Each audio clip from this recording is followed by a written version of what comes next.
ओम शांति। मेरे प्यारे प्यारे मीठे मीठे भाई और बहनों,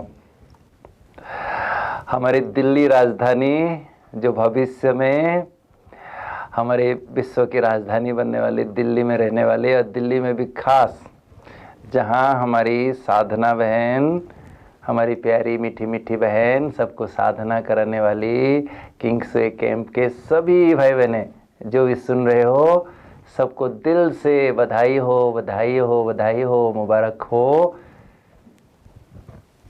मुझे आज बेहद खुशी है।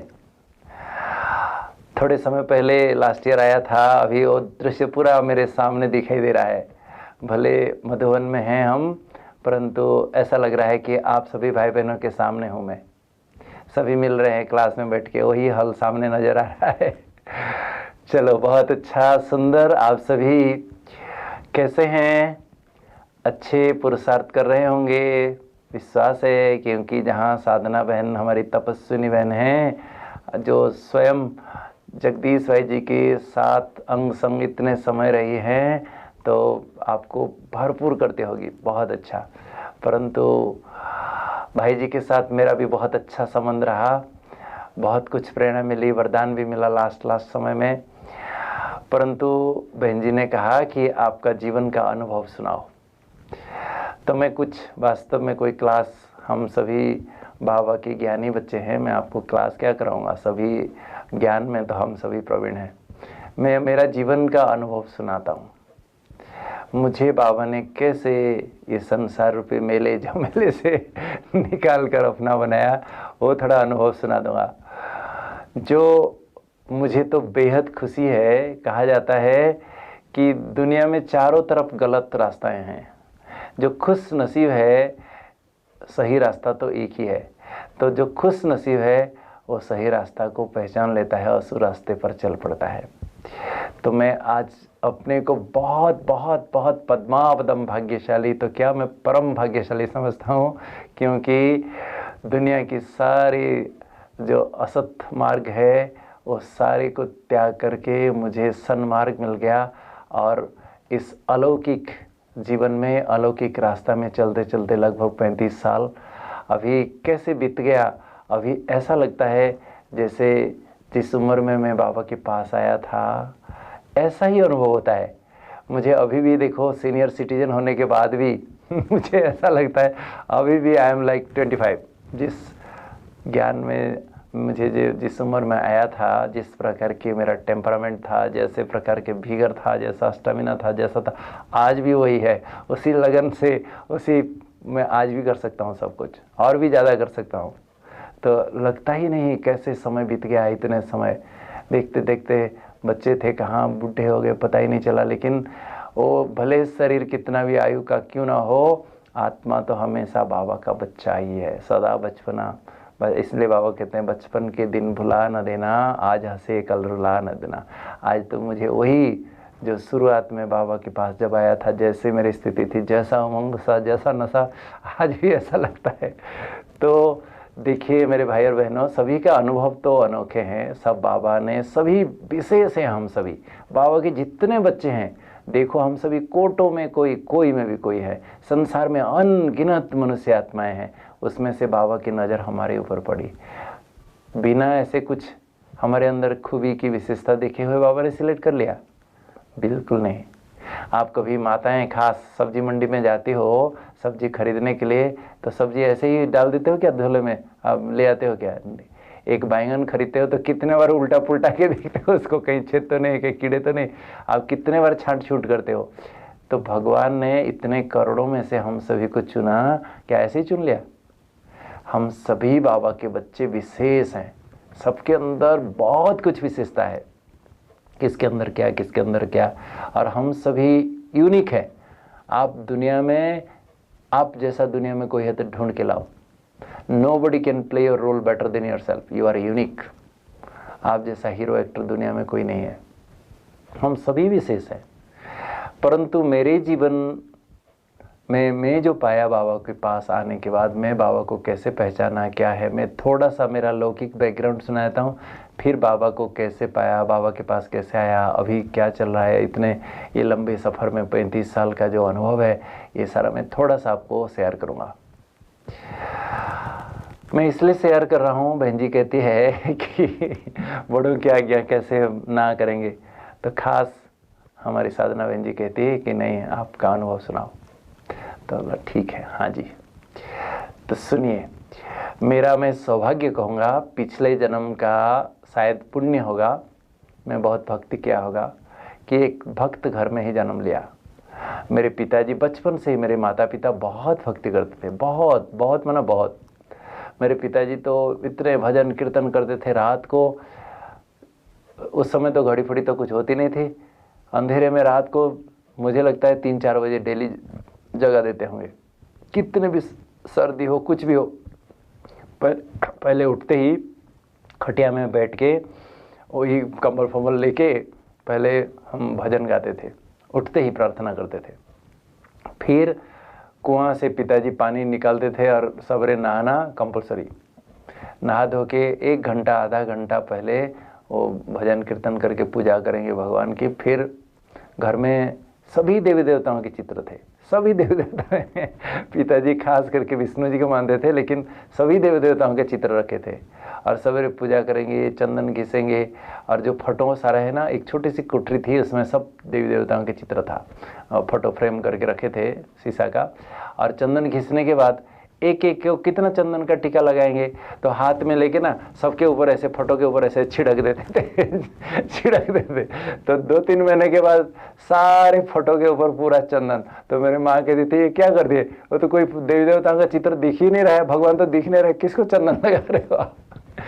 तो कहने का मतलब है, ऐसे एक सुंदर माहौल में, परिवेश में बचपन से मेरा बहुत सुंदर बचपना कटा। शाम को भी खेल कूद करके आओ, पढ़ाई करके आओ, पहले हाथ पांव धुलाई करके आधा घंटा प्रार्थना करो, फिर जाके पढ़ाई पढ़ो जो करो।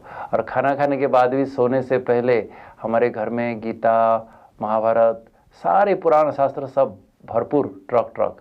तो पिताजी एक कोई अध्याय पढ़ेंगे, सबको बिठा के सुनाएंगे, फिर सो जाओ। ये हमारा स्पिरिचुअल डिसिप्लिन था, घर में नियम था। और घर में बचपन से तो मैं नॉनवेज कभी टच भी नहीं किया, देखा भी नहीं। तो ऐसा एक सुंदर माहौल में जन्म हुआ। परंतु एक बात है, मेरे माताजी पिताजी बहुत भक्ति करते थे, तो हमारे घर में आए दिन कोई ना कोई साधु सन्यासी हमेशा कहीं ना कहीं आके टपकते थे। तो माताजी पिताजी बहुत खातिर करते थे उनके। घर में आए दिन कोई ना कोई साधु सन्यासी पड़े रहते थे, और सत्संग भी होता था, बहुत लोग आते थे, सुनते थे। माताजी पिताजी बहुत, मेरी माँ बहुत अच्छे उनके लिए भोग बनाती थी। और सब खाने के बाद क्या होता था, मैं सुनाता हूँ, वो खाने के बाद ना बहुत सारे साधु सन्यासियों को मैं देखा, बचपन से एकदम नज़दीक से देखा। तो थाली में उनको देते थे खाने के लिए, खाने के बाद ना वो आधा छोड़ देते, थोड़ा बहुत छोड़ देते थे, ताकि वो दूसरे को प्रसाद के रूप में पिताजी दे। तो पिताजी उसको लेके प्रसाद खाओ करके सबको देते थे। मेरे पास जब आके देते थे, मैं नहीं खाता था कभी भी, एकदम छोटा था, मुझे याद है। तो क्यों नहीं खाता है, कहते छी, उसके दाढ़ी में लगाया। मैंने कहा छी, बचपन से मैं कभी नहीं टच किया, मुझे बिल्कुल अच्छा नहीं लगता था। मुझे कहते थे सिर झुकाओ, उनके चरण में सिर झुकाओ, मैं बिल्कुल नहीं कहता, मैं नहीं करूँगा। मुझे ज़बरदस्ती करते थे, सिर को एकदम पकड़ के एकदम पूरा उसके पाँव में ऐसे करते थे, तो मैं ऐसे ही रह जाता था, फिर उठता नहीं था, मुझे उठा के ऐसे लेके जाते थे।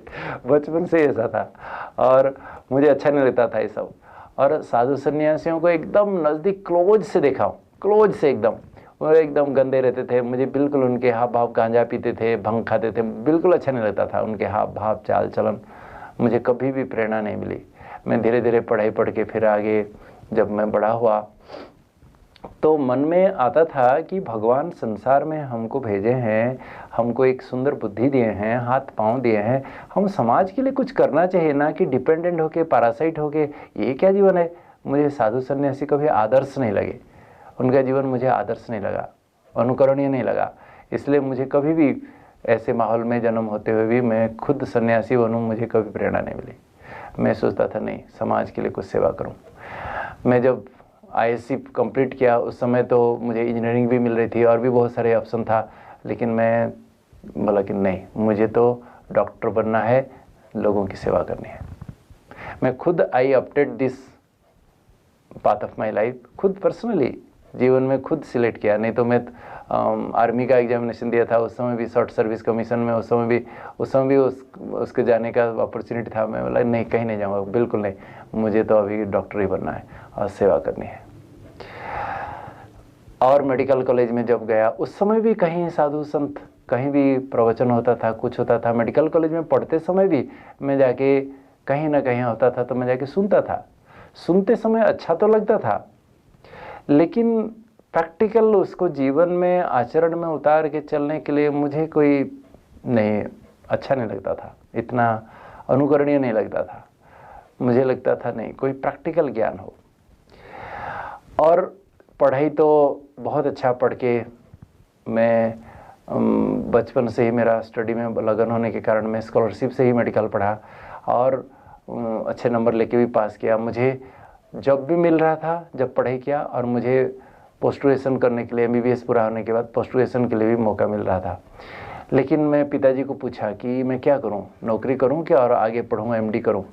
तो उन्होंने कहा अभी नौकरी मिल रही तो कर लो, बाद में फिर इन सर्विस तो पढ़ सकते हो ना, बाद में पढ़ना, इतना लंबे समय तक क्या पढ़ते रहना है। तो मैं फिर गवर्नमेंट जॉब ज्वाइन कर लिया। गवर्नमेंट जॉब जब ज्वाइन कर लिया, मैं जब कॉलेज में पढ़ता था, मेडिकल कॉलेज में, उन दिनों में दुनिया क्या है, पब्लिक डीलिंग क्या है, स्ट्रेस क्या है, कुछ भी नॉलेज नहीं था। मेस का भोजन खाओ, पढ़ाई पढ़ो, सो जाओ, दुनियादारी कुछ भी पता नहीं है। स्टूडेंट लाइफ में कुछ नहीं, इसलिए बाबा कहते हैं student life is the best life, कोई झंझट नहीं। लेकिन जब पढ़ाई पूरी हो जाती है, जब नौकरी ज्वाइन करते हैं कि दुनिया में आके कोई भी बिजनेस करना शुरू करते हैं, कुछ करते हैं, जब समाज को फेस करने लगते हैं, अरे बाप रे बाप रे, मुझे तो ऐसा लगा मैं आके कहाँ फंस गया इस संसार में, कैसे मैं सारा जीवन बिताऊंगा, बहुत मुश्किल है। क्योंकि मेरी जो पोस्टिंग हुई एक डिस्ट्रिक्ट हेडक्वार्टर हॉस्पिटल में, जहाँ डेली म्यूनसिपैलिटी हॉस्पिटल में डेली 200-250 पेशेंट देखोगे, इतना भीड़, बात मत पूछो। आपके चारों तरफ 15 लोग एक ही साथ इकट्ठा होकर चिल्लाएंगे, डॉक्टर साहब जल्दी करो, डॉक्टर साहब जल्दी करो, सर दर्द हो रहा है, डायरिया हो रहा है, चारों तरफ। अगर आप 6-8 घंटा ऐसे आपके चारों तरफ लोग चिल्लाते रहेंगे तो आपको कैसा लगेगा, सोच लीजिए। यंग एज में वही 25-26 एज होगा, लेकिन ऐसा लग रहा था कि अभी तो बहुत कम उम्र में मुझे हाई ब्लड प्रेशर हो जाएगा, कैसे चलेगा, ऐसा नहीं चल सकता सारा जीवन। मैं हर दिन हॉस्पिटल जाता था, ऐसा लगता था जैसे कि मैं युद्ध के मैदान में जा रहा हूँ। तो ऐसे स्ट्रेसफुल सिचुएशन में मैं क्या करूँ ऐसा सोच रहा था। ऐसे समय पर मैं एक मेरा कजिन के घर में गया था, एक दूसरे टाउन में गया था। तो वहाँ मैं शाम का समय देखा कि वो कहीं तैयारी कर रहा है कहीं जाने के लिए। मैं बोला कि कहाँ जा रहा है? बोला कि मैं एक सत्संग में जाता हूँ, बहुत अच्छा लगता है, चल देखना, बहुत अच्छा लगेगा। मैं बीच में और एक थोड़ा सा अनुभव सुना दूँ आपको। जैसे बता रहा था, हॉस्पिटल में बैठे हैं और चारों तरफ लोग चिल्ला रहे हैं। अगर खाली चिल्लाते तो भी अलग बात है, कभी कभी ऐसा होता था, आप कुर्सी में बैठे हैं, सामने टेबल है, कोई एक पेशेंट एकदम नज़दीक आएगा, आपका बिल्कुल एकदम बगल नज़दीक आएगा, पूछेंगे क्या हुआ रे भाई?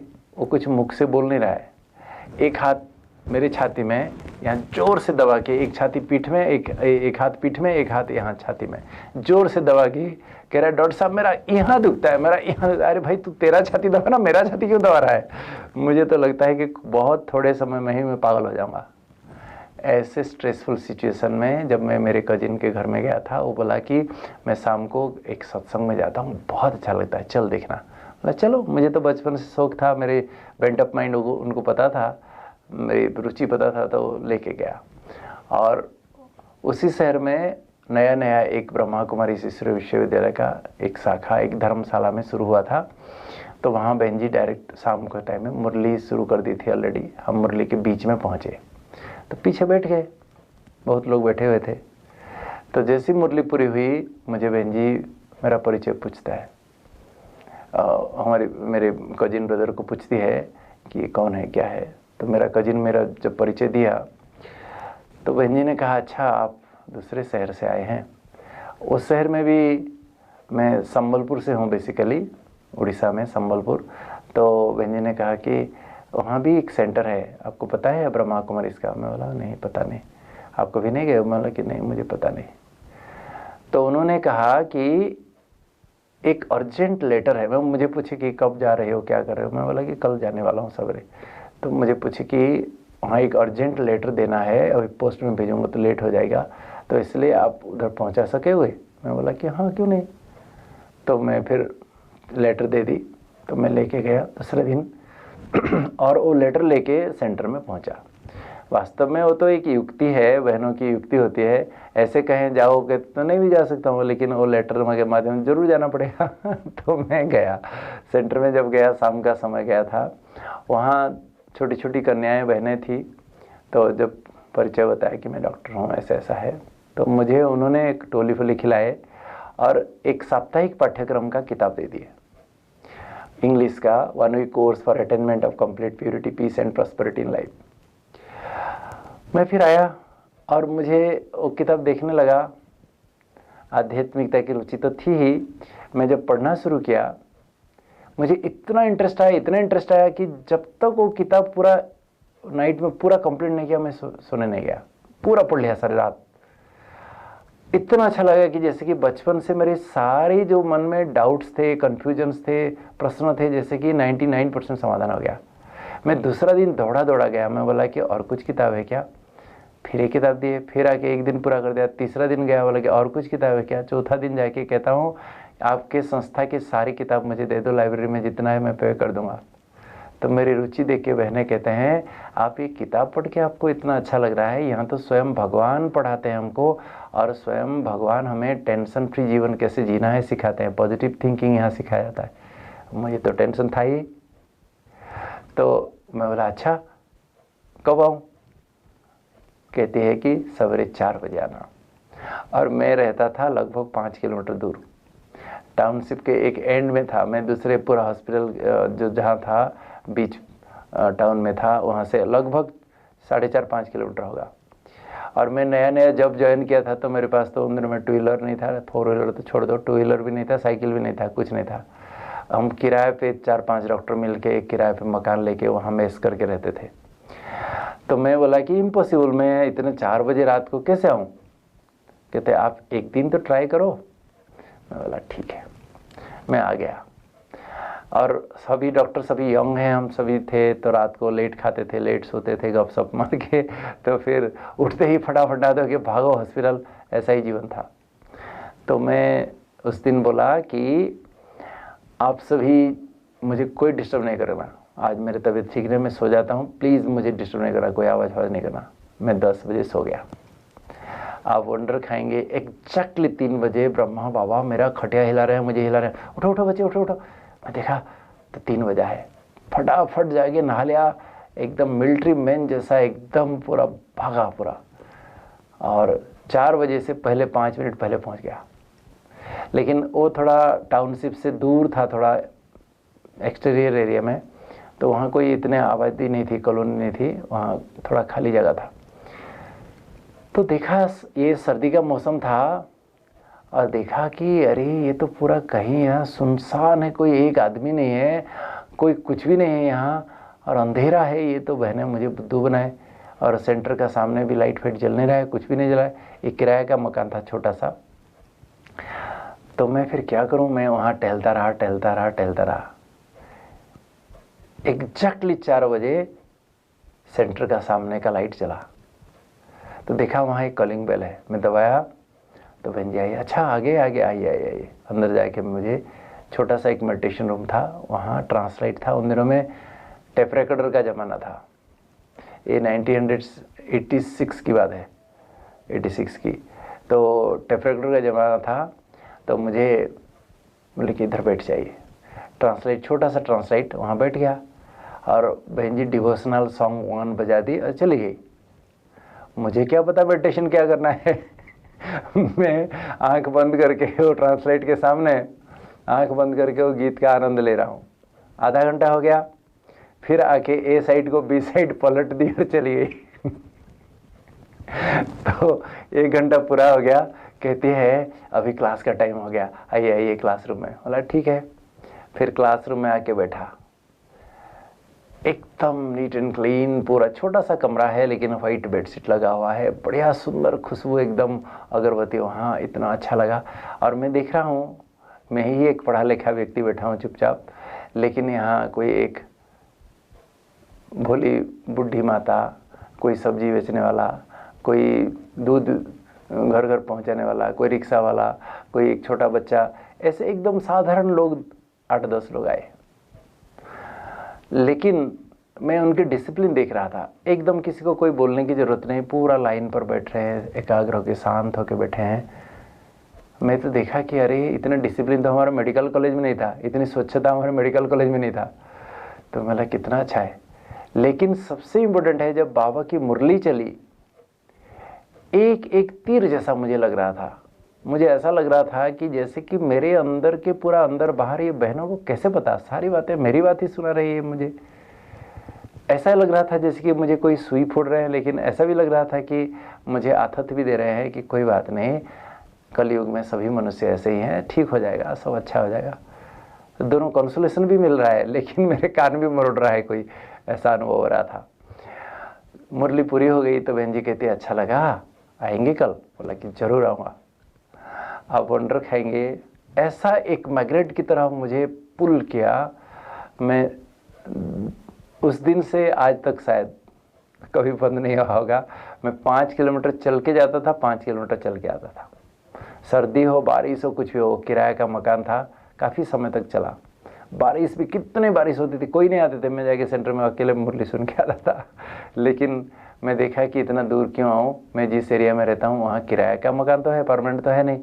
मैं फिर किराए का मकान फिर दूसरा ढूंढा, जिस एरिया में रहता था उस एरिया में फिर बना। फिर वहाँ पहले तो किराए पे रहे, फिर बाद में, वो तो लंबी कहानी है, वो सब क्या सुनाऊँ, परमानेंट बाबा का मकान कैसे बना। मैं जिस हॉस्पिटल में था वहाँ जो मेरे डॉक्टर्स हैं, कॉलीग्स थे, एक डॉक्टर कॉलीग बहुत मुझे प्यार करते थे, बहुत सीनियर थे। तो उन्होंने बाबा का हार्ट ऑफ द सिटी में प्लॉट अपना पूरा फ्री दे दिया बाबा की सेवा के लिए। अभी बाबा के सेंटर वहाँ एकदम बहुत सुंदर, एकदम मैं जब जाता था उस समय सेंटर में 8-10 लोग ही, एकदम साधारण बाबा के बच्चे आते थे। मैं सोचा कि प्लॉट तो मिल गया, लेकिन ये बाबा का यहाँ तो झोपड़ी बनेगी, आसपास में मिनिस्टर का मकान, बड़े बड़े डॉक्टर्स के मकान, बाबा का जी यहाँ तो कैसे लगेगा, सब कितने कितने बड़े बड़े बिल्डिंग्स है। लेकिन वंडर खाएंगे, आज जाके देखिए वहाँ उस एरिया में सबसे टॉलेस्ट बिल्डिंग बाबा का है अभी। तो वो तो बात की बात है, लेकिन कहने का मतलब है कि शुरू से ही मुझे एक सौभाग्य मिला कि दुनिया में देखना, बाबा कहते हैं मेरे 4 प्रकार के बच्चे हैं। कुछ बच्चे जो बाबा के पास आते हैं शांति के लिए, क्योंकि घर में अशांति है, खिटर खिटर है, ऑफिस में अशांति है, जहाँ जाओ अशांति है, बाबा के घर में आते हैं तो शांति लगती है, इसलिए वो बाबा के पास आते हैं शांति पाने के लिए। लेकिन जैसे घर का माहौल सुधर गया, ऑफिस का माहौल सुधर गया, यहाँ फिर ओम शांति, वहाँ शांति तो मिल गई ना, और क्या चाहिए। दूसरे प्रकार के बाबा के बच्चे आते हैं कि यहाँ प्यार मिलता है, रेस्पेक्ट मिलता है, यहाँ बहनें बड़े प्यार से रेस्पेक्टफुली बात करते हैं, यहाँ सभी एक दूसरे को रिगार्ड देते हैं, रेस्पेक्ट देते हैं। बाकी तो दुनिया में ऐसा कुछ है नहीं, सब मतलब ही है। लेकिन मान लीजिए कभी सेवा में कहीं बिजी हैं, बहन जी देखी भी नहीं, अब पूछी भी नहीं कैसे हो क्या हो, तो फिर वो अपसेट हो जाते हैं, देखा यहाँ भी तो दुनिया जैसे ही है, फिर ओम शांति यहाँ।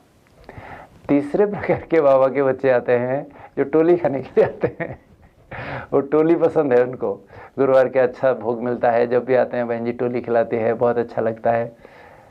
लेकिन मान लीजिए कभी कहीं बिजी हो गए, कोई आपको पूछे भी नहीं कि कोई बड़ा वीआईपी आ गया, उसको अच्छे अच्छे टोली खिला रहे हैं, आपको कोई दिया नहीं टोली, तो फिर मन में सवाल उठता है, फिर लोग ओम शांति करके चले जाते हैं।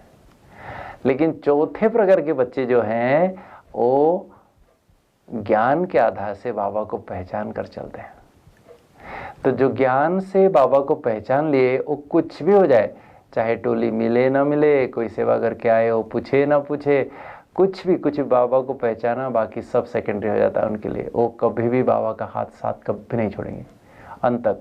मैं मेरा सौभाग्य कहूँगा, मेरा जन्म ज्ञान से हुआ। मैं जब आया, बाबा की सारी किताब पढ़ के मेरे मन के सारे डाउट्स क्लियर हो गया।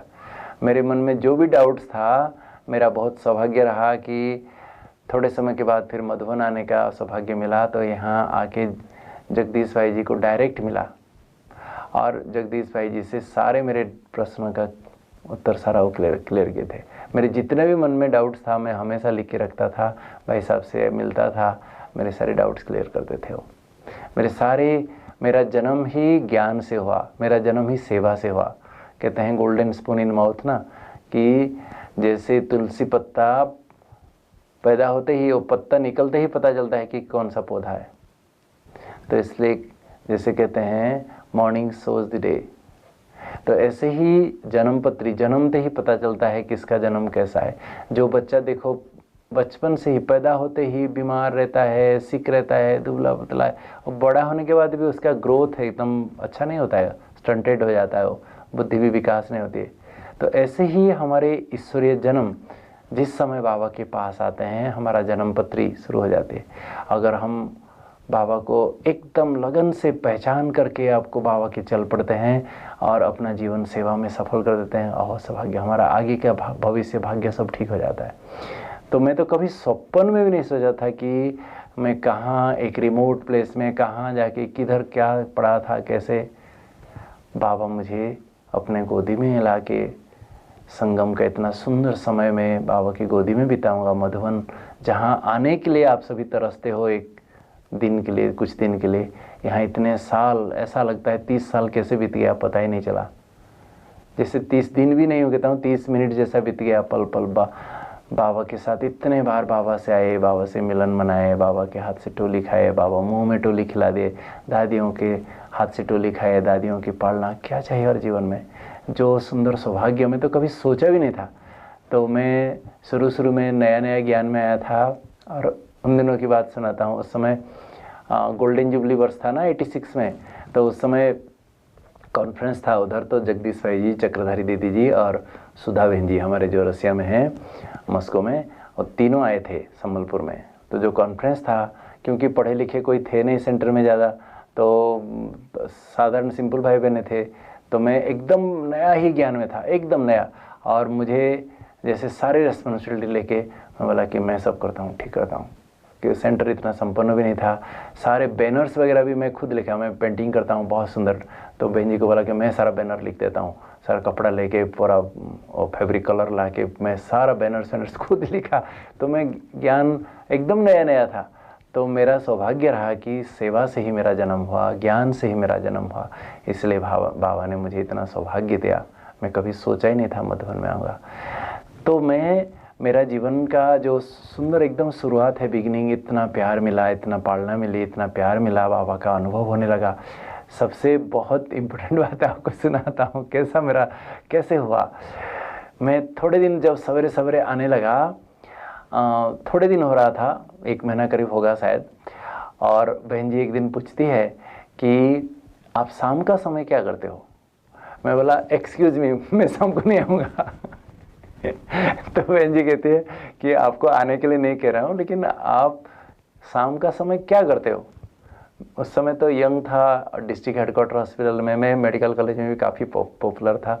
और जब ज्वाइन किया जॉब भी, मैं कहीं भी जाऊँ मेरे आगे पीछे 5-10 लोग घूमते रहेंगे। क्यों जानते हैं? क्योंकि मैं अगर होटल में जाएंगे चाय खाने के लिए, नाश्ता के लिए, तो सारा पेमेंट मैं करूँगा, किसी को पेमेंट करने नहीं दूंगा। पिक्चर देखने जाएंगे फिल्म हॉल में, तो सारा पेमेंट मैं करूँगा, कोई किसी को देने नहीं दूंगा। तो नेचुरली आपके इर्द गिर्द तो 10 लोग होंगे ही हमेशा। तो मैं ऐसे था, पहले मेरा लाइफ ऐसा था। सभी मेरे डॉक्टर्स फ्रेंड्स, फार्मासिस्ट, सब पूरा मेरे आगे पीछे सब ऐसे। तो मैं जब बाबा के पास आने लगा, मुझे इतना अच्छा लगा, मैं सबको कहने लगा कि अरे भाई बहुत अच्छा है, चलो चलो चलो, देखो आप अनुभव करो। सब भी रास्ता काट दिए बिल्कुल एकदम। मैं समझ गया ये तो सब मतलबी दोस्त हैं, बिल्कुल ये सब मतलबी दोस्त हैं, कोई ये सब मतलबी स्वार्थी है। तो मैं समझ गया सब दुनिया को। फिर जब शाम को बहन जी कहती है आप शाम को क्या करते हो, मैं बोला कि शाम के दोस्तों के साथ हम जाके घूमने फिरने जाते हैं, इधर उधर जाते हैं, वहाँ मैं शाम को नहीं आऊँगा। तो बहन जी कहती है बहन जी की बात मानोगे। तो मैं बोला क्या पहले बताओ। नहीं आप मानोगे तो बताऊँ, एक बात मैं बताऊँ। तो मैं बोला कि आप पहले बताओ। बहन जी कहते नहीं पहले आप हाँ करो फिर मैं बताऊँ। बोला ठीक है आप जो कहेंगे मानूंगा। तो बहन जी ने कहती कि एक दिन आप शाम को खाली आओ, शाम को आके एक दिन खाली आओ, मैं रोज़ के लिए नहीं कह रहा हूँ। तो बोला ठीक है। मैं शाम को फिर सेंटर गया, सवेरे तो जाता हूँ रोज़, लेकिन शाम को फिर गया। शाम को जब गया, उस दिन खास योग का समय चल रहा था, जाके बैठ गया। तो सामने संदली में एक बहन बैठी है और योग करा रही है। मैं बैठा हूँ, थोड़े समय के बाद बहुत सुंदर ट्यूनिंग बज रहा है, बाबा के गीत बज रहा है। थोड़े समय के बाद वो बहन जी गायब, एकदम रोशनी रोशनी रोशनी रोशनी चारों तरफ। मैं बोला क्या हो गया? मैं आंखें ऐसे बंद करके ऐसे ऐसे करने लगा, फिर वही रोशनी दिख रही है। मैं चश्मा उतार के आंखें मल मल करके भी देख रहा हूँ, फिर वही रोशनी दिख रही है। लेकिन क्या हो गया, मेरे आंख आज खराब हो गया। थोड़े समय के बाद फिर नॉर्मल हो गया, फिर सफ़ेद लाइट हुआ। उस दिन बहन जी अव्यक्त मुरली सुनाई। पहले संडे को भी अव्यक्त मुरली नहीं सुनाई जाती थी, पहले रोज साकार मुरली सुनते थे। तो शाम को अव्यक्त मुरली, एक सुंदर अव्यक्त मुरली सुनाई। रोज साकार मुरली तो मीठे बच्चे तो सुन ही रहते थे, लेकिन अव्यक्त मुरली के जब शब्द सुना, मुझे ऐसा लगा कि दुनिया का कोई भी, कितना भी बड़ा विद्वान हो, भाषाविद हो, कोई भी हो, यूनिवर्सिटी का कोई प्रोफेसर भी हो, ऐसा तो नहीं बोल सकता, ऐसा नहीं पढ़ा सकता है, कभी नहीं हो सकता है। मुझे 100% फेथ हो गया कि ये स्वयं भगवान के सिवाय कोई ऐसा नहीं पढ़ा सकते। और आपको बताऊं, मैं नेक्स्ट डे हॉस्पिटल में जाके आई डिपार्टमेंट में सीधा गया। मैं डिस्ट्रिक्ट हेडक्वार्टर था, तो वहाँ एक आई स्पेशलिस्ट थे। मैं बोला कि डॉक्टर साहब मेरे आँख थोड़ा चेक करो। तो चेक करके कहते हैं आपके आँख तो पूरा परफेक्ट है, कुछ भी प्रॉब्लम नहीं। मैं वंडर गया, क्योंकि मेरे आँखों में रोशनी रोशनी दिख रहा था। तो मैं बोला क्या हो गया? तो मुझे बाबा ने अनुभव कराया। और आपको बताऊं, मैं जिस दिन सारी किताब तो पढ़ रहा था, मैं 3 महीने में पागल की तरह सारा किताब पढ़ लिया होगा, सारी किताब पढ़ लिया होगा। मैं जिस दिन शिव और शिवरात्रि किताब पढ़ रहा था, उस सारा दिन मैं खाया नहीं, पिया नहीं, सोया नहीं, खाली नाचता रहा नाचता रहा नाचता रहा। आप सभी भाई बहन पढ़े हो शिव और शिवरात्रि किताब? नहीं पढ़े हो तो जरूर पढ़ना, प्लीज़ पढ़ना। उसमें जगदीश भाई जी ने सारे धर्म वाले, एक समय था कैसे सारे शिव बाबा को सभी मानते थे। आज भी इटली जाओ देखना, वहाँ चर्चेस में आज भी बड़े बड़े शिवलिंग आज भी मौजूद है। सारी दुनिया में एक समय था जो शिव बाबा को सभी मानते थे, सभी धर्म वाले मानते थे। उसमें प्रूव करके बताए हैं। और शिव बाबा सबसे ऊंचा है, सर्वोच्च है, और सबके वो भगवान है। कैसे? वो शिव सहस्त्र नाम, आपके पास वो किताब है कि नहीं पता नहीं, मैं एक शिव सहस्त्र नाम किताब है मेरे पास। शिव बाबा के 1000 नाम है। शंभुरी सपशुपति शिव सुलिन महेश्वर शंकर सर्व ईशान गिरीश गिरी सम्रूढ़, 1000 नाम है। तो उस नाम के आधार से भी जगदीश भाई जी ने प्रूव किया है वो किताब में कि शिव बाबा ही परमात्मा है। कैसे? तो उसमें भाई साहब ने लिखा है कि देखो, दुनिया में सबसे ऊंचा सबसे बड़ा कौन है? वो भगवान है। हमारे ऊपर हमारे माँ बाप, हमारे गुरु शिक्षक हमारे ऊपर बड़े होते हैं, लेकिन परमात्मा, उनके ऊपर माँ बाप तो सबके माता पिता हैं, लेकिन उनके ऊपर माँ बाप तो कोई नहीं है। तो दुनिया में सबसे बड़ा कौन है जिसके ऊपर कोई नहीं है? बताइए। देखो, शिव बाबा ही सबसे ऊंचा है। कैसे? और राम जी के भी ईश्वर है, कृष्ण जी के भी ईश्वर है, रामेश्वर, गोपेश्वर। वृंदावन जाइए देखना, गोपेश्वर शिव मंदिर है।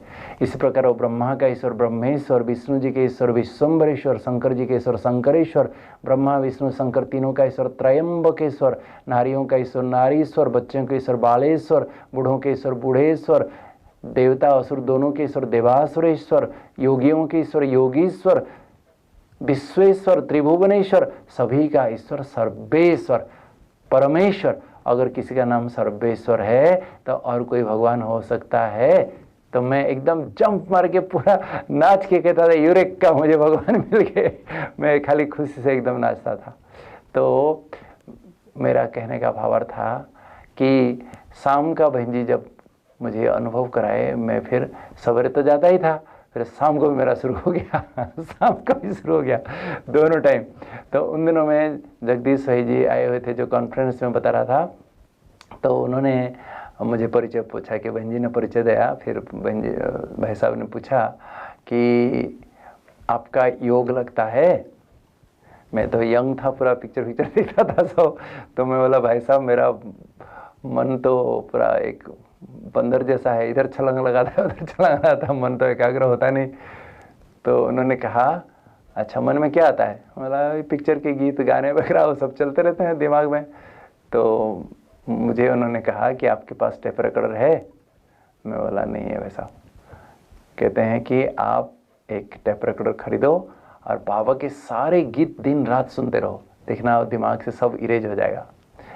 और मैं वही किया, मैं एक टेप रिकॉर्डर खरीदा। उन दिनों में तो थोड़े ही कैसेट होते थे, तो डिवोशनल सॉन्ग, स्मृति पुष्प, मेडिटेशन सॉन्ग ऐसे थोड़े ही थे। तो मेरा पूरा 24 घंटा गीत बजता था, 24 घंटा। मैं खाना खा रहा हूँ, मैं कपड़े धो रहा हूँ, मैं कुछ कर रहा हूँ। तो मेरे साथ जो दूसरे डॉक्टर थे, एक डेंटिस्ट था, वो तो कहता तू बेटा तू पागल हो गया, अरे तेरा टेप रिकॉर्डर, तू तो रेस्ट लेता नहीं, कब उठता है कब भागता है क्या करता है पता नहीं, लेकिन तेरा टेप रिकॉर्डर तो रेस्ट दे, उसको भी दिन रात चला रहा है। तो कहने का मतलब ऐसा समय था जो नशा, जो खुशी, वही वास्तव में वो बचपन के नशा खुशी, ये बाबा कहते बचपन के दिन भुला न देना। तो वो सचमुच वो एक वरदान का काम किया।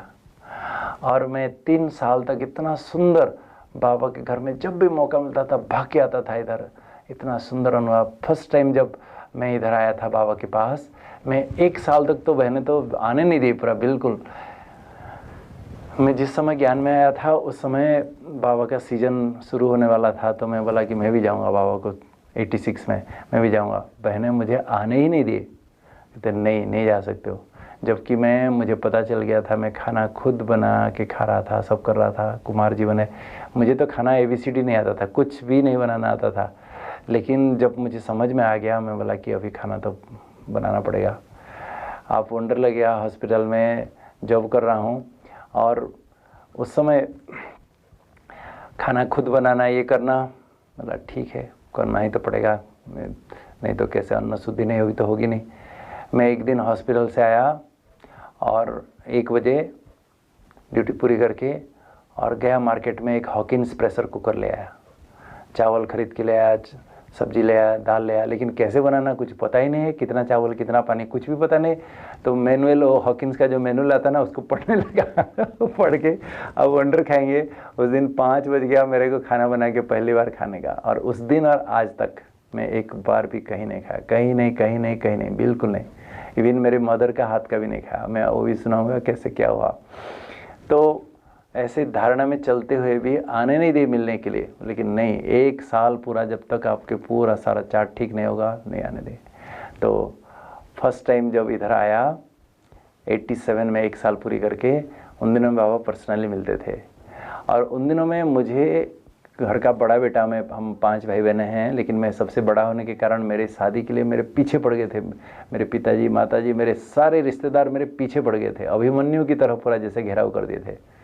लेकिन मैं ज्ञान में चलने के बाद मुझे तो पक्का निश्चय था कि नहीं, कुछ भी हो जाए। और मैं जब बाबा के पास आया, बाबा ने उस समय पर्सनल वरदान देते थे, टोली देते थे। तो बाबा ने मुझे दृष्टि देके, बहुत शक्तिशाली दृष्टि, जो लगन, ऐसा लगा मैं जब ओम शांति भवन में पूरा उस स्टेज पे चढ़ने लगा, ऐसा लगा मैं यहाँ हूँ कि नहीं, कहाँ हूँ पता नहीं, कौन सा वतन में। मेरे पीछे एक दूसरा भाई था कुमार, उसको बोला भाई बाबा क्या वरदान देंगे, मुझे याद भी रहेगा कि नहीं पता नहीं, प्लीज़ आप लिख के रखना मेरा वरदान। मैं जब बाबा के पास गया, बिल्कुल जैसे देवान है ही नहीं, हूँ नहीं कहाँ मैं इधर। बाबा ने कहा आप अचल अडोल निर्विघ्न आत्मा हो, सदा इस नशे में उड़ते रहना और उड़ाते रहना। मैं एकदम, मेरा तो खुशी का पारावार ही नहीं। उन दिनों में मेरे को पूरा बताया कि सभी रिश्तेदार, माता पिता शादी के लिए पूरा एकदम पीछे पड़ गए थे, अभिमन्यु की तरह घेराव कर दिए थे, बताया। लेकिन मैं बोला कि सारी दुनिया एक तरफ, मेरे बाबा एक तरफ, देखता हूँ। बाबा ने मुझे कहा अचल अडोल निर्विघ्न हो, कौन हिलाता है मुझे देखें। सचमुच सब हार ही गए, सब हार गए। मैं आपको एक अनुभव सुना देता हूँ। हम अपना भाग्य दिखाने के लिए किसी ज्योतिषी के पास जाते हैं, है ना नहीं। मैं जब पैदा हुआ, मेरे पिताजी एक बहुत नामी ग्रामी ज्योतिषी से मेरा जन्म पत्री लिखाए थे। एक इतना बड़ा बुक लिखा था, मेरा ऑलमोस्ट एवरी ईयर का इंसिडेंट्स लिखा था। उन दिनों में 100 रुपया दिए थे, 1959 की बात देखो, 100 रुपया दिए थे। तो आप सोचो, तो मैं वो जन्मपत्री कभी नहीं पढ़ा था, लेकिन ज्ञान में आने के बाद ना मुझे बड़ा उत्सुकता हुई, देखते हैं क्या है, क्या लिखा है। तो मैं जब पढ़ने लगा, मेरे बचपन से जो इंसिडेंट्स है पूरा ऑलमोस्ट 99% करेक्ट। फिर उसमें लिखा है कि मैं जब 26-27 का एज का हूँगा, मेरा शादी होगी, बहुत दावरी मिलेगी, बहुत ऐसा होगा, वो होगा, फलाना दुनिया वाले जैसे। मैं बोला अभी तक तो ये सब 99% ठीक था, अभी के बाद का जो देखता हूँ, ये तो बाबा कहते तुम अपना भाग्य का निर्णय तुम हो, तुम्हारे हाथ में भाग्य के कलम में रेखा खींचने का कलम बच्चे में दिया हूँ। देखता हूँ मेरे बाबा मेरे साथ है, कैसा ये ज्योतिषी ठीक है कि मेरा बाबा सर्वोच्च ज्योतिषी ये ठीक है, देखता हूँ कौन ठीक है। मैं उसको सारा पूरा सारा फेल करके दिखा दिया, लेकिन नहीं, देखता हूँ, नहीं शादी करूँगा। तो बाबा जो कहते तुम्हारे अभी भाग्य बनाने का आधार तुम्हारे हाथ में है, तुम जैसा चाहो ऐसा भाग्य बना सकते हो। फिर तो सारे कल्प जो कर्म में अभी के हो उसी अनुसार तुम्हारा भाग्य चलेगा। तो ये एक सुंदर अनुभव है। तो धीरे धीरे धीरे धीरे सब हार गए। और मेरे पिताजी को मैं तो पहले 6 महीना तो घर गया नहीं था। तो मेरे घर में किसी ने बता दिया कि तुम्हारा बेटा, मेरे पिताजी बहुत एकदम भक्ति करते थे, बहुत एकदम भावना वाले। तो मेरे पिताजी को किसी ने कह दिया कि तुम्हारा बेटा क्रिश्चियन हो गया है, हमेशा सफ़ेद कपड़ा पहनता है और क्रिश्चियन हो गया है, दूसरा धर्म ले लिया है। तो पिताजी तो एकदम गर्म होके थे। मैं जब 6 महीने के बाद गया, घर में मेरा सूटकेस रखा हूँ कि नहीं, जो गाली। मैं एक बात देख रहा था, जब बाबा कहते ना कितना भी भक्ति कर लो तुम्हारे विकार खत्म नहीं हो सकते। एक ज्ञान मार्ग से ही बाबा को याद करने के बाद ही तुम्हारा विकार खत्म होगा, नहीं तो संस्कार बदलेगा, नहीं तो होगा ही नहीं। वो प्रैक्टिकली मैं देखा हूँ, क्योंकि जो साधु सन्यासी मैं बचपन से देखता था ना, उनका टिप ऑफ द नोज में गुस्सा था, इतना गुस्सा करते थे बात मत पूछो। मेरे पिताजी को देखा, इतनी भक्ति करते थे, इतने गीता तो बाय हार्ट, इतने मंत्र जंत्र, लेकिन छोटी छोटी बातों के लिए मेरी माँ के ऊपर इतने गुस्सा करते थे। मैं तो वंडर खाता था ये क्या है। इसलिए जो बाबा कहते भक्ति से तुम्हारा कभी भी दुर्गति होती है, तुम्हारा कभी सुधार नहीं हो सकता है। तो प्रैक्टिकली देखा हूँ। तो पिताजी जो गुस्सा किए मुझे कुछ बोलने नहीं दिए। मैं फिर क्या करूँ, चुपचाप आ गया वापिस। में टाउन में सिटी में सेवा करते, मैंने जॉब करता था। फिर 2-3 महीने के बाद फिर गया, फिर वही हाल, मैं फिर गया नहीं। और जब गया नहीं, एक दिन पिताजी खुद आ गए। मैं तब तक एक नया छोटा सा एक फ्लैट किराए पे लेके वहाँ रहता था अकेला, सेंटर के पास। और आगे अचानक तो आगे ठीक है। तो पिताजी आए, साथ में रहे। तो वो उठने से पहले मैं उठ के उनको चाय बना के, नाश्ता बना के उनको खिलाने के लिए तैयार करके दे रहा हूँ। मैं सेंटर जाता हूँ, अमृतला करके आके, मुरली सुन के आके, फिर उनको नाश्ता दे के मैं हॉस्पिटल टाइम पर जा रहा हूँ। फिर टाइम पर आके खाना बना के खिला रहा हूँ। शाम को भी ऐसे उनको नाश्ता वास्ता दे रहा हूँ। शाम को भी सेंटर जाके आके फिर आके खाना बना के उनको खिला रहा हूँ, मैं खा रहा हूँ। मेरा सब कुछ और मैं सारी किताब लाइब्रेरी की तरह पूरा एक मैं बना के रखा था। और पूरा जो क्वार्टर था पूरा एकदम सब ठीक ठाक है। तो कोई ऐसे कमी देखेंगे तो मुझे टोकेंगे ना, कुछ तो देखे नहीं तो क्या करेंगे।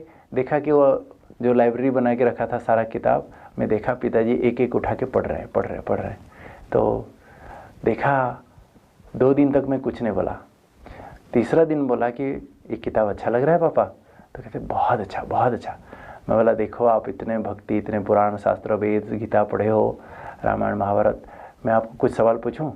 तो पूछो। तो पहले बताना कि ये सब क्वेश्चन का उत्तर जानना जरूरी है कि नहीं। अगर आपको पता है तो फिर मुझे बताना। मैं उनको कम से कम 30-40 क्वेश्चन पूछा होगा, एक भी क्वेश्चन का उत्तर दे नहीं सके। तो फिर उन्होंने कहा अच्छा तुमको क्या पता है बताओ। मैं जब उनको एक्सप्लेन करने लगा, कहते हैं मुझे एक कागज़ मिलेगा, कोई एक पेन मिलेगा, मैं थोड़ा लिख के रखूँगा ये सब। तो मैं बोला कि ये सब लिखने का क्या ज़रूरी है, स्वयं भगवान आके पढ़ा रहे। तो फिर उन्होंने कहा कि अरे मैं तुझे गलत समझ रहा था, लेकिन ठीक है, सब अच्छा है, बहुत अच्छा है, लेकिन कब तक, तो शादी किए बिना कब तक ऐसे चलेगा। क्योंकि अभी यंग है, मैं देख रहा हूँ सब कुछ कर रहा है, आगे चल के हम बुढ़े हो जाएंगे, मर जाएंगे, आप अकेले हो जाओगे, आप बीमार हो जाओगे, कौन देखेगा, क्या देखेगा, कैसे चलोगे। सोचो, बड़े बड़े साधु सन्यासी भी अपना जटाजुट काट करके गृहस्थी बन जाते हैं, लोग हंसते हैं, ऐसा ना हो। अच्छी तरह से सोच समझ के डिसीजन लेना। फिर मैं 5-6 साल तक पिताजी मेरे पूरा मुझे औजार करने लगे।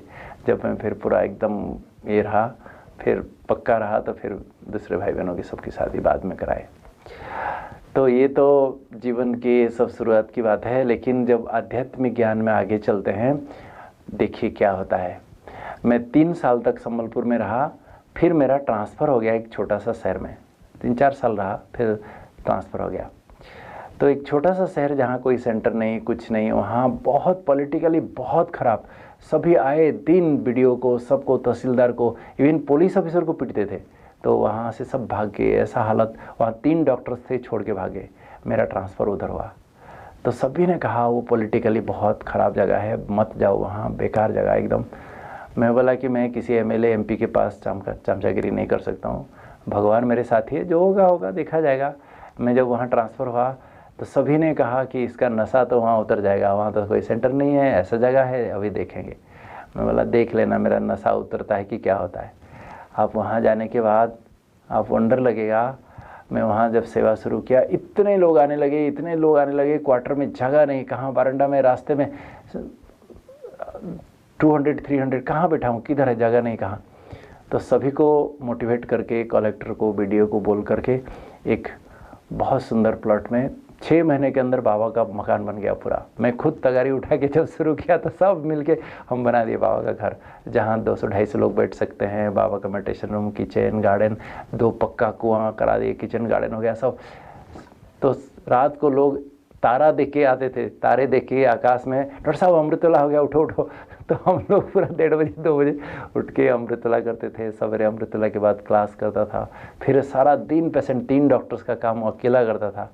और फिर शाम को फिर मेडिटेशन कराना, कोर्स कराना, क्लास कराना, वो सब करा के फिर मैं 8 बजे मोटरसाइकिल लेके 30 किलोमीटर जाके दूसरे शहर में जाके कहीं ना कहीं बुलाते थे, वहाँ जाके क्लास कराता था। एक जगह पे गीता पाठशाला खुल गया, वहाँ डेली शाम को रात को 8 बजे जाता था, वहाँ जाके क्लास करा के रात को 11 बजे आके रोटी बना के खा के सोता था 12 बजे। फिर लोग आके 1:30 बजे 1 बजे उठा देते थे मुझे, नहीं चलो कोई बात नहीं। ऐसे ही एकदम जो इंटॉक्सिकेशन बात मत पूछो। लेकिन मैं एक भी नौकर चाकर नहीं रखा। मैं कुआं से पानी से खुद बाल्टी से खींच के लेके आता था, खाना बनाता था, बर्तन साफ करता था, झाड़ू पोछा, कपड़े, पेशेंट देखना, इमरजेंसी। मैं तो 1000 डिलीवरी किया होगा। इमरजेंसी बुलाते थे मोटरसाइकिल में, कहाँ रिमोट एरिया में जाके नदी के इस पार में पूरा कपड़े वपड़े उतार के मोटरसाइकिल रख के नदी तैर के दूसरे जगह जाके वहाँ जाके डिलीवरी करा के फिर वापस आके, ऐसे भी अनुभव है। बाबा ने जो अनुभव कराया बात मत पूछिए। तो वहाँ जब ऐसे चल रहा था, मेरे पिताजी आके मेरे पास फिर दोबारा आके मेरे पास रहे और देखे, बोले कि अरे तू कैसा जीवन है, तो दिन रात खाना पीना ठिकाना नहीं, इतना पेशेंट ऐसे दिन रात बिजी, ये कब तक चलेगा, कैसे चलेगा, कितने दिन तक चलेगा। और उसी समय ही आप, मैं क्या बताऊँ, एक बार तो मोटरसाइकिल में कहीं जा रहा था, स्लिप कर गया, गिर गया, मेरा फ्रैक्चर हो गया, मेरा लेफ्ट लेग फ्रैक्चर हो गया। तो मैं प्लास्टर कराया और मैं अकेला था, घर से किसी को बुला सकता था, लेकिन माताजी पिताजी किसी को नहीं बताया, किसी को भी नहीं बताया। मैं सोचा कि जब भक्त प्रहलाद ध्रुव एक टांग में सालों तक तपस्या कर सकते, अरे मेरा राइट टांग तो ठीक है, लेफ्ट टूट गया तो क्या बात है। मैं एक टांग में ही छलांग लगा के खाना पीना, बनाना खाना, पेशेंट देखना, कुछ एक दिन भी छुट्टी नहीं लिया। पूरा 1.5 महीना तक ऐसे चलाया। जब पूरा हो गया फिर बाद में बताया तो मेरी माताजी बोली कि अरे कम से कम किसको तो बोलते, तो किसको भेजते तो सही, ऐसे थोड़ी करना होता है। तो पिताजी एक दिन आए, आके बोले कि तो कैसे चलेगा, कितना दिन चलेगा। और उन दिनों भी 91 में ग्लोबल हॉस्पिटल बन रहा था। तो जब ग्लोबल हॉस्पिटल बन रहा था तो मैं पिताजी को बोला कि हमारे हॉस्पिटल ऐसा खुल रहा है, मुझे निमंत्रण है, मैं जाऊँ। तो जा, भाग, यहाँ नहीं रह, तू अगर शादी करके हमारे जैसा जीवन नहीं जीना है तो तू भाग, वहाँ जा, वहाँ सुखी रहेगा। तो पिताजी ने खुद मुझे मोटिवेट किया इधर आने के लिए। फिर मैं खुद भी देख रहा था कि मैं ज्ञान सारा समझ गया, सारा पढ़ के पंडित बन गया, खूब सेवा किया, लेकिन बाहर खाली सफ़ेद कपड़ा पहन लिया, बेज पहन लिया, सब पहन लिया, मेरा बाहर का एक्सटर्नल ट्रांसफॉर्मेशन तो हो गया, लेकिन अंदर की जो दृष्टि वृत्ति, जो जैसा बाबा चाहते हैं तो हुआ ही नहीं। जैसा बाबा चाहते हैं, स्वप्न तक भी एकदम चंचलता ना हो, पवित्रता होनी चाहिए। बाबा जैसा चाहते हैं ऐसा हो ही नहीं रहा है। क्या करूं, कैसे करूं? मैं 5 साल ज्ञान में चलने के बीच में जब भी मौका मिलता था मधुबन आ जाता था। क्योंकि भाई साहब ने क्या कहा, जगदीश भाई जी ने मुझे क्या कहा पता है? कहते हैं कि जीरो में कोई भी डिजिट को मल्टीप्लाई करोगे तो कितना होगा? मतलब जीरो। कहते the multiple time will come to Madhuban Baba zero, then only will become zero, बाप समान। मैं समझ गया। तो मैं जब भी मौका मिलता था भाग के दौड़ के आता था। ऐसे भी हेल्थ सेक्टर में छुट्टी मिलना बड़ा मुश्किल है, लेकिन मैं भाग के आता था। यहाँ बाबा के कमरे में आके रोता था बिल्कुल प्रैक्टिकली, बाबा मैं कैसे बनूँ, कब बनूँ? क्योंकि उस समय मुझे 100% निश्चय था कि 2000 में विनाश हो जाएगा। 100% क्या, 200% निश्चय था कि अभी तो विनाश हो जाएगा। तो मैं सोचा अरे बाप रे, इतना लेट आया और बाबा 37 से आके इतनी मुरली चलाए हैं, मैं ये सब मिस कर लिया। मैं कब पढ़ूँ, क्या करूँ? मैं तो 1 साल गवर्नमेंट से छुट्टी लेके जाके पूरा मधुबन में बैठ जाऊँगा, सारी साकार मुरली पढ़ूँगा। ऐसा नशा, इंटॉक्सिकेशन था। तो मुझे लगा कि ये 2000 में विनाश हो जाए, उससे पहले मैं कैसे अपनी दृष्टिवृत्ति कैसे ठीक करूँ, क्या करूँ, कैसे करूँ? अभी छोड़ो, मारो गोली में। परमानेंट गवर्नमेंट जॉब था, मैं बोला कि अभी जब तक ये सब गोरख धंधा नहीं छोड़ूंगा होगा ही नहीं। तो मैं रिज़ाइन कर दिया, लेकिन एक्सेप्ट ही ना हो, क्योंकि वहाँ कोई डॉक्टर जाने के लिए तैयार नहीं। इतनी रिस्पॉन्सिबिलिटी मेरे ऊपर, सारा मैं ड्राइंग डिस्पर्सिंग ऑफिसर, 60 स्टाफ मेरे अंदर थे। हॉस्पिटल छोड़ के जाऊँ कैसे? छोड़ ही नहीं रहा मुझे कोई। मुझे लगन है, आना है मधुबन। मैं, आपको वंडर लगेगा, लोग जॉब पाने के लिए पैसा देते हैं, लोगों को ब्राइब देते हैं, लेकिन मैं जॉब छोड़ने के लिए मैं डायरेक्टरेट गया, हेल्थ सेक्रेटरीट गया, वहाँ क्लर्क्स लोगों को पैसा दे के, छोड़ो रे भाई मेरे को नौकरी छोड़ाओ। मैं पैसा दे के नौकरी छोड़ के भाग के आ गया मधुबन। और मधुबन जब आया, आपको वंडर लगेगा, मेरे मेडिकल किताब इतने बड़े बड़े मोटे मोटे, सारे हज़ारों रुपये का, वो सब फ्री बांट दिया सबको, अभी विनाश हो जाएगा कोई। और सारी अव्यक्तवाणियाँ, सारी बाबा की किताब में ट्रंक भर भर के उठा के ट्रेन में लेके आया, जैसे कि मधुबन में कोई किताब नहीं मिलता है। ऐसा मेरा लाइब्रेरी सब लेके आया था। लेकिन इधर आने के बाद मैं दादियों से मिला, मेरा सौभाग्य रहा। मैं दादियों को पूछा, बाबा कैसे तपस्या करते थे, कैसे करते थे, क्या पुरुषार्थ करूं, कैसे करूं? हम लास्ट आए, कैसा करना, क्या करना? हमारे यहाँ विश्वरतन दादा थे, जगदीश भाई को पूछता था, भाई साहब हम इतना लेट आए, क्या करें? तो भाई साहब ने क्या कहा पता है? भाई साहब ने कहा कि सबसे पहले तो मुझे देखे तो बोले कि आप यहाँ क्यों आए हो? मैं चुप रहा। तो बोले कि यहाँ क्यों आए हो? मैं चुप रहा, क्या बोलूँ? तो बोले कि देखो, सेवा तो आप वहाँ भी करते थे, इधर भी सेवा करोगे, लेकिन यहाँ आप अपना जीवन बनाने आए हो। यहाँ देखो, आप सेवा ठीक से नहीं करोगे तो यहाँ कोई रहने नहीं देगा, आपको भगा देंगे। आप सेवा एक्यूरेट करो, जो सेवा आपको मिलती है एक्यूरेट करो, लेकिन बाकी जो समय मिलता है आप अपने ज्ञान योग से समय को सफल करो, अपना जीवन बनाओ, श्रेष्ठ बनाओ। ये सर्वोच्च स्थान है। लेकिन एक बात याद रखना, यहाँ उन दिनों में ना कोई ज्ञान सरोवर था, ना कोई शांतिवन था, ना कुछ नहीं था, खाली पांडवन नहीं था। तो सारे यहाँ प्रोग्राम्स, कल्चरल प्रोग्राम, सब कुछ इधर ही होता था, पिकनिक विकनिक सब इधर होता था। तो भाई साहब ने कहा कि यहाँ आए दिन पिकनिक होते रहते हैं, फेस्टिवल्स होते रहते हैं, बर्थडे सेलिब्रेशन होता रहता है। आप जाके वहाँ जाके ताली बजाते रहोगे ना, सतयुग में भी जाके ताली बजाते रहोगे। आप अपने साधना करो, ये सब त्याग करना पड़ेगा, ये सब होता रहे। आपको सन्यासी भी नहीं बनना है, थोड़ा सा जाके ये करके सबके साथ एक, फिर कब चुपके से खिसक जाने का है। तो मैं वही किया। दादी को पूछा, दादी ने कहा बाबा हमको 14 साल तक तपस्या कराए, 14 साल तक हमको अपने मित्र संबंधियों का चेहरा देखने नहीं दिए, लेटर पढ़ने नहीं दिए। आप सब मधुबन निवासी आए दिन घर जाऊं करते रहते हो। तो मैं बोला दादी मैं भी नहीं जाऊँगा 14 साल। और सचमुच मैं नहीं गया 14 साल तक। और मैं पूछता था बाबा कितने बजे उठते थे, क्या करते? जगदीश भाई खुद कहते थे कि मैं 35 साल 2 बजे से पहले उठाऊँ, और बाबा को देखता था, बाबा 2 बजे शार्प उठते थे, मैं उससे पहले तैयार होकर रहता था। बाबा का कमरा का लाइट चलते ही मैं जाके बाबा से वरदान लेता था, गुड मॉर्निंग करता था। तो मैं बोला भाई साहब को, भाई साहब मैं भी करूँगा। और 14 साल तक तो मैं एक दिन भी मिस नहीं किया, पूरा डेली। उन दिनों में तो जंगल जैसा था वो, अधर देवी चौक एरिया में। उस समय हॉस्पिटल से चल के पूरा सवेरे 1-1:30 बजे उठ के नहा धो के पूरा 2 बजे बाबा के कमरे में पहुंच जाता था। इतना खुशी, इतना मज़ा, आप क्या बताऊं। आंधी तूफान बारिश सर्दी कुछ भी हो जाए, कभी कभी तो इतना बारिश होती थी लेकिन एक दिन मिस नहीं किया। चाहे यहाँ मधुबन में रह के भी कोई बाबा के कमरे में कोई नहीं आते थे, लेकिन मैं जाके बाबा को गुड मॉर्निंग बाबा मैं आ गया करता था। और पहले पहले तो कोई इतना जल्दी उठते नहीं थे, मधुबन में कोई नहीं आता था, तो सिक्योरिटी वाले दादी को, उन्होंने में दादी प्रकाश मणि जी थी, दादी को किसने कहा कि एक भाई हॉस्पिटल का बहुत जल्दी आता है।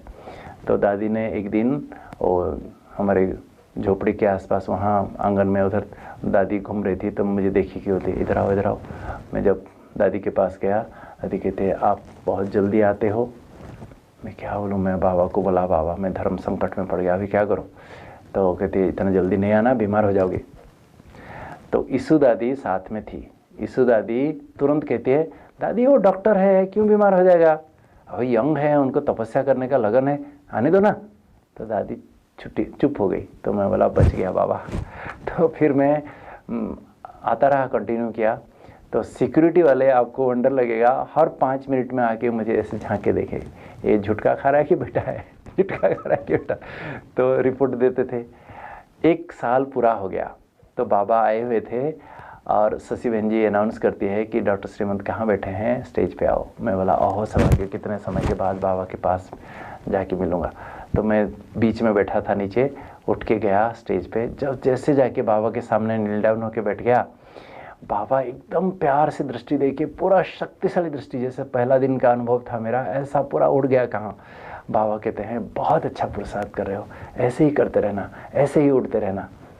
और बाबा उन दिनों में मैं आके हॉस्पिटल में बहुत सारे इधर उधर देख के डिस्टर्ब होता था। तो बाबा ने कहा नियारा प्यारा रहना आता है, नियारा प्यारा रहना। मैं समझ गया।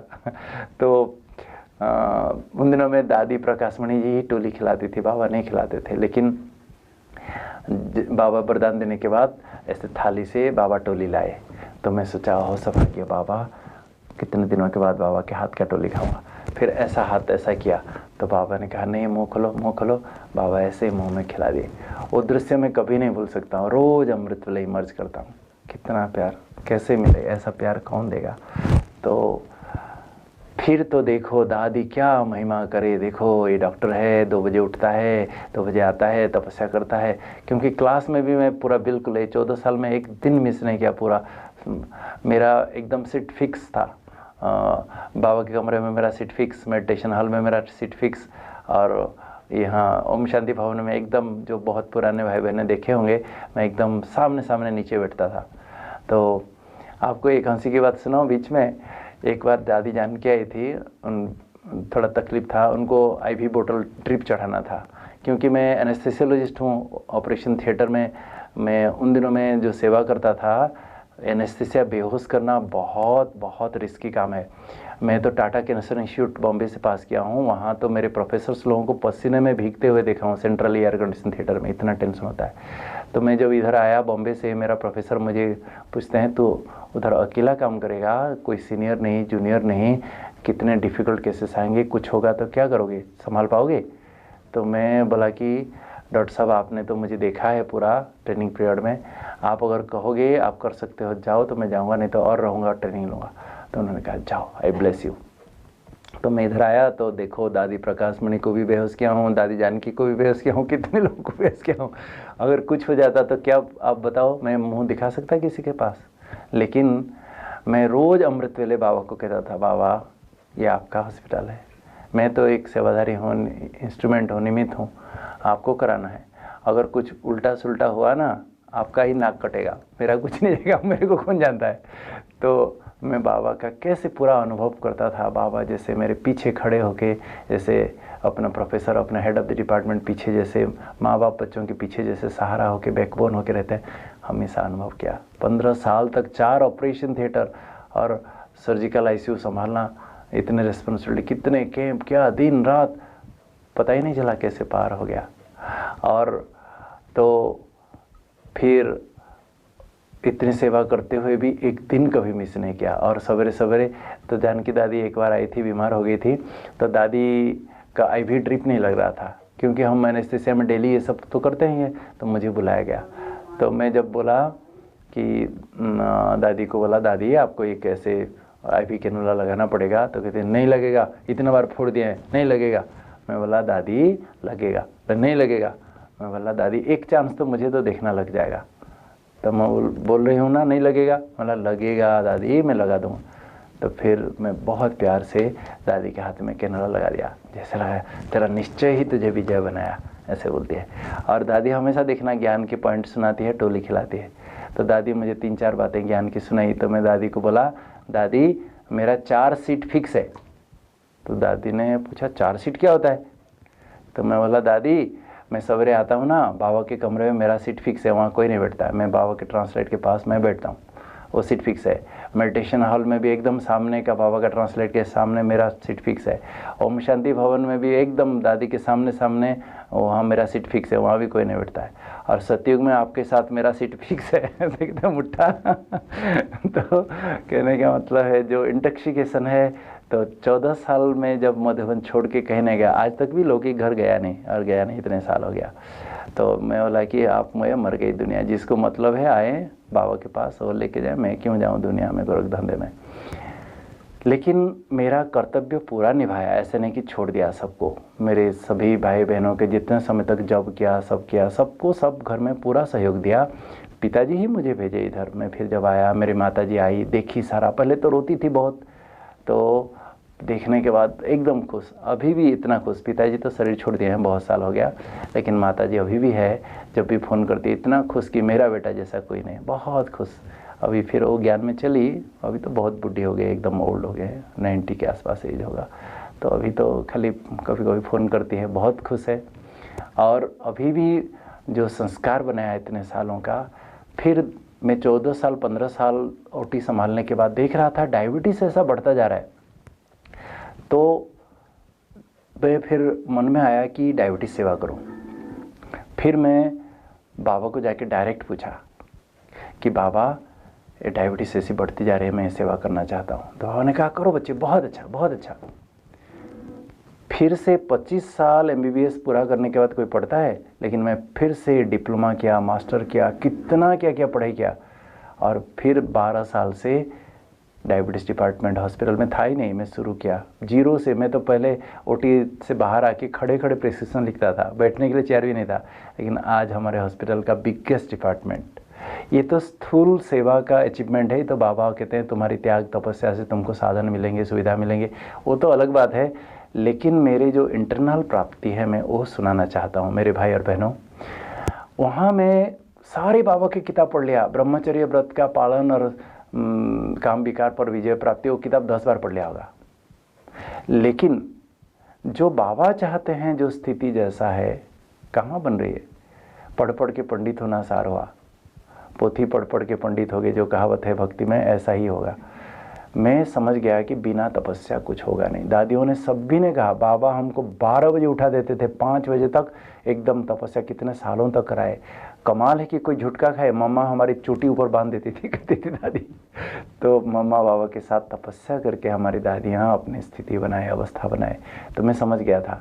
तो जो मैं यहाँ से इतने साल नहीं गया, जो निरंतर लगा रहा पूरा, मैं सच बता रहा हूँ, मैं आज दिल से कह सकता हूँ शुक्रिया बाबा, जीवन धन्य हो गया। अभी अगर किस समय भी मौत भी आ जाए ना, कोई पश्चाताप नहीं होगा। बाबा मेरी तरफ से जो करना है मैं कर लिया, जो सेवा कराना था। मैं कभी स्वप्न में नहीं सोचा था कि बाबा मेरे से ऐसे सेवा कराएंगे। फिर डायबिटीज़ सेवा शुरू किया। फिर तो 6 महीना हो रहा था, दूसरे सीजन में बाबा आए हुए थे। मैं सोचा कि बाबा को समाचार दूंगा। मैं जाके स्टेज पे गया तो बाबा मुझे दूर से देख के कहते बहुत अच्छी सेवा कर रहे हो, करते चलो करते चलो। बाबा पूछे तक भी नहीं कि मैं सोच रहा था बाबा को कहाँ याद रहेगा, मैं थोड़ा बता देता हूँ इतनी इतनी सेवा किया। बाबा कहते हैं बच्चे बहुत अच्छी कर रहे हो। तो हम बाबा कहते हैं मैं जानी जाना हार नहीं हूँ, लेकिन बाबा कहते हैं बाबा मैं मेरा जीवन का अनुभव कह सकता हूँ। बाबा हर दिल, बच्चा का दिल का धड़कन जानता है। तो जितने बार भी मिला हूँ, मेरे जैसे मैं कुछ बताने से पहले बाबा पूरा बता देते। अभी लास्ट समय है मेरे भाई और बहनों, अभी और कुछ नहीं। मैं कहता हूँ तपस्या द्वारा ही सब कुछ होगा, साधना द्वारा ही सब कुछ होगा, और कुछ नहीं काम में आएगा, कुछ भी नहीं। कितने भी सेवा किए हो, कितना भी ज्ञान आपको है, कितना तन मन धन लगा कि कितने प्रवचन किया हो, ये सब कुछ नहीं है, कुछ नहीं है। तपस्या ही काम में आएगा। अगर बहुत लंबे समय तक याद में रह के विकर्म दग्ध नहीं किया, धर्मराजपुरी की सजा खा के पदभ्रष्ट होना सार होगा। कर्मेंद्र जित नहीं बना, संस्कार को नहीं सुधारा, व्यवहार कुशल नहीं बने, सबके दिल पर राज नहीं किया तो उच्च पद मिलेगा ही नहीं, और एक ही मात्र विधि से होगा। इसलिए मेरे भाई और बहनों, जल्दी उठो, नींद को त्याग करो, तपस्या करो, एकदम बाबा के साथ लगन में मगन हो जाए। बहुत अच्छे अच्छे प्यार के गीत बाबा के सुनो, सुन के जो गीत सुनने से आपके अंदर एकदम रोमांच हो जाए, दिल गदगद हो जाए, एकदम आनंद अश्रु आंखों से झरे, ऐसा गीत सुनो, एकदम अशरीरी हो जाओगे बिल्कुल। अंत में बाबा कुछ नहीं पूछेंगे, 1 सेकंड में जो शरीर का भान भूला बस, नहीं तो फिर तो इसलिए कुछ काम में नहीं आएगा। थोड़े दिन के बाद तो देखना ये सब जो चल रहा है ना, ये वेबिनार सेमिनार, ये सब ठप होने वाला है, कुछ काम में नहीं आएगा। बाबा हमको एक जो लॉकडाउन पीरियड ये तपस्या करने के लिए दिया है, हम सेवा में बिजी कर रहे थे ना, बाबा कहते बैठो अभी चुपचाप, फिर भी हम लगे रहते हैं ये सब चीज़ों में। बाबा कहते ये सब कुछ काम में नहीं आएगा, देखना अंत में ये सब बंद हो जाएगा। जो तपस्या किए हैं, अंदर शक्ति भरे हैं, वो विश्व गगन में चमकेंगे, साक्षात्कार मूर्त बनेंगे, बाबा को प्रत्यक्ष करेंगे। इसलिए मेरे भाई और बहनों, मेरा जीवन का अनुभव है, जो भी मिलेगा बाबा से तपस्या से मिलेगा, त्याग से मिलेगा, वैराग्य से मिलेगा। अभी तैयारी करो अंतिम के लिए और सब समेटो। अभी मुझे तो लगता है और 2-4 साल है, इसमें जो करना है कर लो, सफल कर लो, नहीं तो अंत में देखना किसकी दबी रहेगी धूल में, तो उस समय पश्चाताप करना पड़ेगा। ऐसा ना हो हम पश्चाताप की लाइन में खड़े हों। हम तो बाबा के बच्चे प्राप्ति स्वरूप लाइन में खड़े होके वाह बाबा वाह करके खुशी खुशी से बाबा के साथ जाएंगे, है ना। बहुत बहुत शुक्रिया, सभी दिल से सुना, इसलिए आपको दिल से धन्यवाद। बधाई हो, बधाई हो, बधाई हो। सब जल्दी जल्दी चलें, तैयार हो जाएं, बाबा के आस को पूर्ण करें, घर चलें, फिर साथ में आएंगे, साथ में फिर सारे कल्प। ठीक है। ओम शांति, ओम शांति, ओम शांति।